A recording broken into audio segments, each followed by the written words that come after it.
啦，跟你慢慢傾完講。晒之後咧，佢就話佢唔記得點樣去。我好似覺得喺度，我同我爸爸喺度孤軍作戰咁樣，而且好似我係個指揮，我仲要教埋我爸爸，我仲要顧及埋我爸爸嗰啲感受。唔冤嘅啦，我手就洗乾淨啦。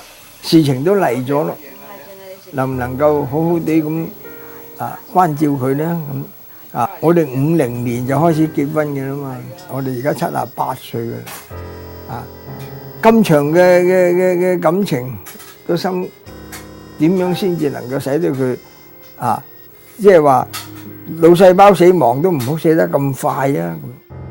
咁喺上一集我哋同大家介紹咗陳太，佢患有老人失智症嘅，咁我哋都訪問咗佢先生同埋佢個女，咁佢哋講下自從陳太係有老人失智症之後，喺佢哋日常生活上面嘅轉變，同埋每日要照顧佢嘅起居飲食，對於佢哋所面對嘅困難同埋挑戰。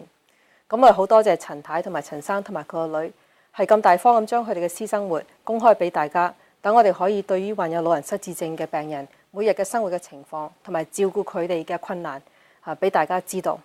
咁喺呢一集，我哋訪問咗幾位醫生，同我哋解釋一下究竟老人失智症係啲咩病嚟嘅呢？咁而佢嘅成因又係點樣樣？咁而目前嚟講有啲咩治療嘅方法？ Well, Alzheimer's disease is a form of dementia. Well, maybe what I should do is step back and just define what dementia is. So what dementia is, it's a neurodegenerative syndrome where there's a loss of cognitive function, usually memory, and then other domains such as social function, language can be affected as well. Behavioral issues, things like that. And it's a progressive course, and unfortunately, generally these cases are irreversible as well. It's not simply, an infection or things like that. It's something more long-acting and progressive. So Alzheimer's is simply one of these types of diseases. In this case, it's actually the most common by far. The vast majority of patients who have a dementia have this Alzheimer's type of dementia.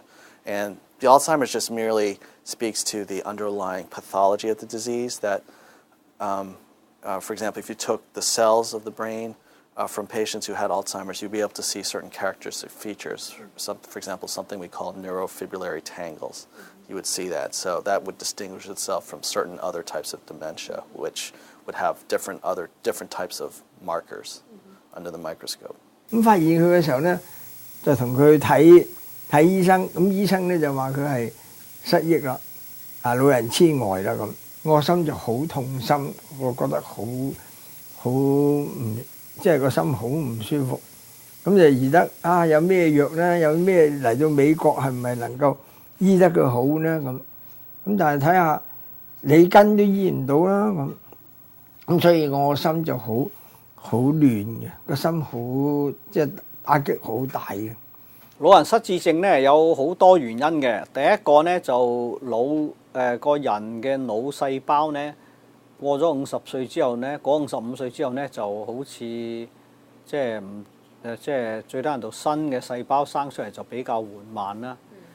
如果唔係完全停止嘅話，咁所以咧就已經話即係嗰啲細胞腦細胞死咗之後就即係冇新嘅細胞生出嚟啦。咁第一個好簡單嘅理由啊，所以老人咧。就算冇話好嚴重嘅失智啊，佢通常老人嘅記憶都冇咁好啊，學新嘢比較困難啊。呢個病主要嘅原因咧，就係因為佢個腦裏邊咧有兩個特別衰退嘅現象。雖然正常嘅老人都有，但冇咁多。第一個咧就係叫 plaques 叫做斑啊，就係咧有一種嘅化學叫 hyaline， 咁咧即係累積咗喺個腦裏邊，咁就整死其他腦細胞。第二個咧叫做 tangles， 叫做扭結啊。咁呢結咧就係個腦細胞本身裏邊嘅組織死亡，咁所以咧引起嘅。咁呢兩個咧就係愛爾斯麥症主要嘅，即係你切片睇嘅時候咧個腦就睇到咁樣嘅症狀㗎啦。咁第三個症狀咧就係我哋嘅嗰個人嘅海馬，就係管佢記憶嗰個部分咧就縮細咗死咗，因為嗰啲細胞。最早期咧就係佢影響記憶嗰部分，中期咧就開始影響佢決策、做決定先有先見嗰個部分。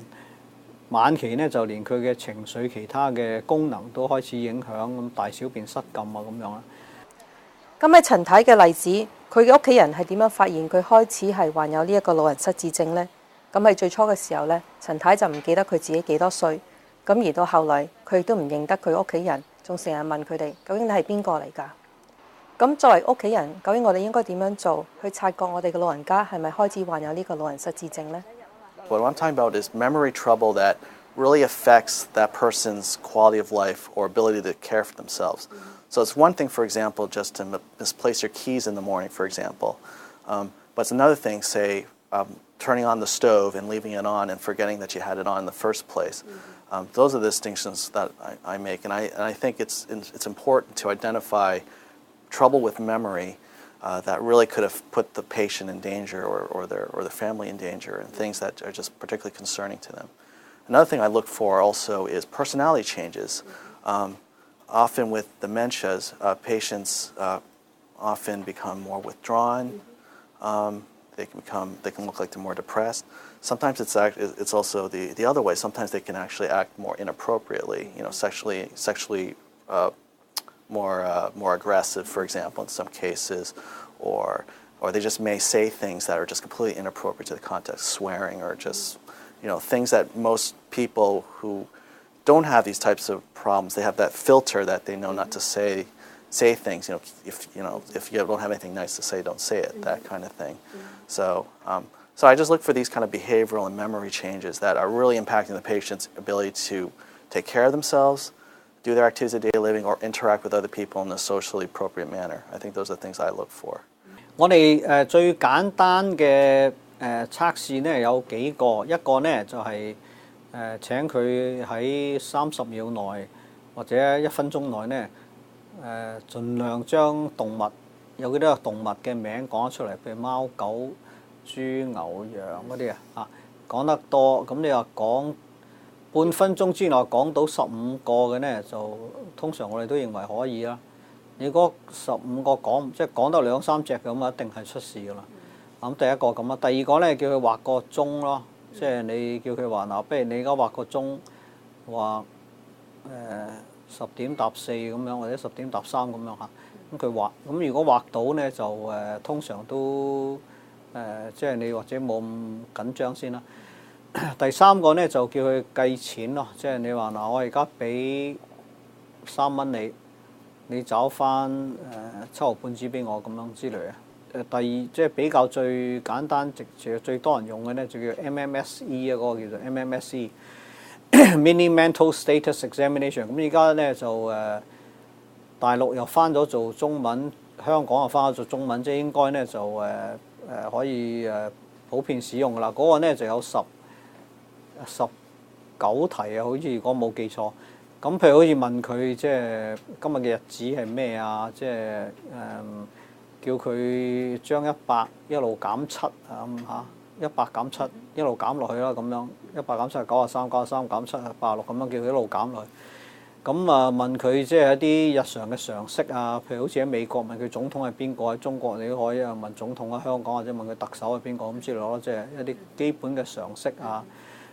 叫佢即係解釋一啲即係成語啊咁之類咯，即係呢啲咁樣嘅做呢啲咁樣嘅方法，咁俾佢一啲嘅叫佢做一啲嘢，譬如好似你眯埋眼就提起你嘅左手咁樣之類，即係叫佢做一啲咁樣嘅比較複雜嘅幾種嘅動作，咁睇佢聽，然後吸收嗰個你個吩咐嘅資料。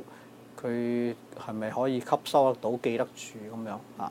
咁你可能測到佢失智咁點呢？咁啊通常呢，即係要排除幾樣嘢啦。第一呢，睇下佢有冇一啲血液嘅病，譬如好似 B12唔夠啊、氟利唔夠咁嗰啲呢，就經常都會產生呢個病嘅。咁或者佢個甲狀腺唔啱啊，或者其他嘅即係身體有啲病呢，可以影響佢失智嘅。咁然後咧就做 MRI 咯，做個腦嘅掃描，睇下佢個腦點樣。如果係個 MRI 睇出嚟係個腦萎縮咗，咁特別係嗰個 hippocampus 嗰個地方細咗，咁就應該呢就都係愛爾斯麥症㗎啦嚇。頭先何醫生同我哋講過，老人失智症其實係一個好普遍嘅病嚟嘅。雖然呢個病嘅名有老人呢兩個字，但係其實唔係淨係老人家先有呢個病嘅。咁當然啦，當我哋年紀越嚟越大嘅時候，患有呢個病嘅機會亦都越嚟越多。舉個例嚟講，80歲以上嘅老人家患有老人失智症嘅機會就係有50%嘅。當然，當我哋年紀大咗嘅時候，記憶力就會冇咁好噶啦。但係如果我哋失憶嘅情況好似患有老人失智症咁樣嘅時候，就唔係一件小事嚟噶啦。咁究竟有冇邊一啲人係特別容易有呢一個老人失智症嘅呢？咁而喺亞裔同埋中國人裏邊，我哋患有老人失智症嘅程度又係點樣呢？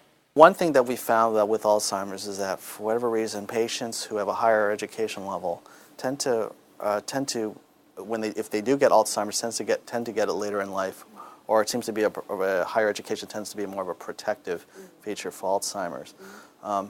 Other things are patients who have other medical issues, particularly blood pressure that's not well controlled, history of heart disease, or strokes, multiple strokes, can also predispose patients to dementias, Alzheimer's or other types of dementia, a category we call vascular dementia, for example. Those are also patients who've had a history of head injury or other damage to the brain. Those are patients who could also later in life develop dementia or dementia-like symptoms as well.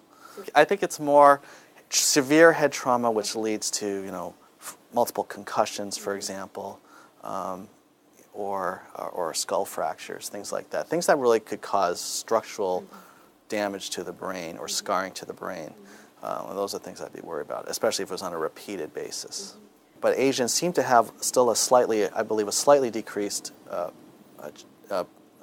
incidence of dementia, although it does not quite be as big of a difference as it would if they were in their native country. 陳太一家人係來自中國嘅移民，咁喺照顧佢太太嘅過程裏邊，陳生係試過唔同嘅食療嘅方法去幫佢。佢聽到話有啲乜嘢係可能有效嘅時候，佢都會俾佢太太試下。佢嘅諗法就係，可能呢啲食物、呢啲食療嘅方法可以減慢佢太太個腦細胞死亡嘅過程。咁其實佢呢個諗法都係冇錯嘅喎。有愛爾斯麥症嘅時候，而家都有藥咧可以將佢緩慢啦。雖然唔能夠話好有效，但係咧第一期嘅藥咧都可以將佢呢個進度嚟到減慢，最少減慢2年。咁慢慢亦都希望有啲再新一代嘅藥出嚟呢，就可以直接呢嚟到處理嗰個斑同埋個扭結㗎啦。即係而家已經藥廠喺度研究啲藥呢嚟到消除個腦裏邊呢啲咁樣嘅對個腦有害嘅組織。We don't know necessarily why, what really causes these problems, but we do know that there is one of the neurotransmitters in the body called acetylcholine. That seems to be involved in that seems to play a role in the dementia symptoms that these patients have. So for whatever reason in Alzheimer's, there seems to be a depressed level of that type of activity. So what these anticholinesterase inhibitors do is they prevent the acetylcholine in the body from being broken down, so it lasts longer in the body. So that seems to be so we think that because more of this acetylcholine is in the nervous system, it helps to compensate somewhat from the progression of the disease. 咁對於老人失智症呢個病嘅成因同埋治療嘅方法，醫學界好似仲未掌握得到。咁究竟我哋可以做啲乜嘢幫呢一方面嘅病人，同埋我哋有啲咩可以做減低我哋得到呢個病嘅機會呢？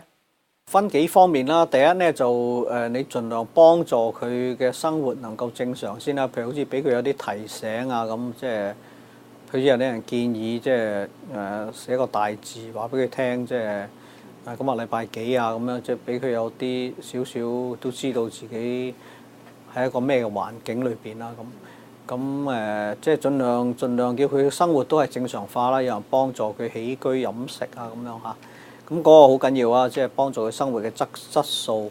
咁另外一個呢，就係即係叫佢希望或者佢有正常化嘅活動啦，咁所以譬如老人中心嘅活動啊咁樣請佢去參加啊，等佢同其他人喺一度，就唔好成日坐喺屋企自己孤孤單單咁一個人啊咁樣。咁呢啲咧就係幫助佢即係生活嘅正常化。咁第三咧開始咧就係要有人或者照顧下佢啊，等佢唔好即係好似我先講，即係開咗個腦唔記得熄啊，走出門口唔知道點翻屋企啊咁樣。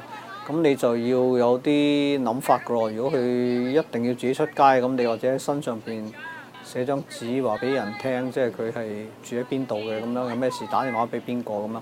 即係真係有咩事嘅時候，人哋喺身上都能夠知道有個 information， 有個信息係有資料係點樣揾得到嘅家人啊咁之類啦。咁當然我哋應該對待老人失智症好似對其他病一樣，同心臟病或者係呢一個高血壓冇乜分別嘅。咁有病嘅時候當然要睇醫生啦。咁喺社區裏邊有2個唔同嘅機構係可以為大家提供呢個醫療嘅服務嘅。咁第一個咧就係華人醫務中心啦。咁佢哋嘅電話係617-482-7555。咁佢嘅地址咧就係145號 South Street， 係145南街，就喺華埠嘅。咁第二個咧就係塔芙醫務中心。咁佢哋咧係有呢個腦科嘅部門啦，係可以為大家特別係做呢一方面嘅服務嘅。咁佢嘅地址咧就係88號華盛頓街，就喺華埠嘅。咁佢電話係617-636-5000。咁我哋希望呢一集嘅信息係俾大家更加了解老人失智症呢一個病嘅成因同埋治療嘅方法。咁下一次再見啦。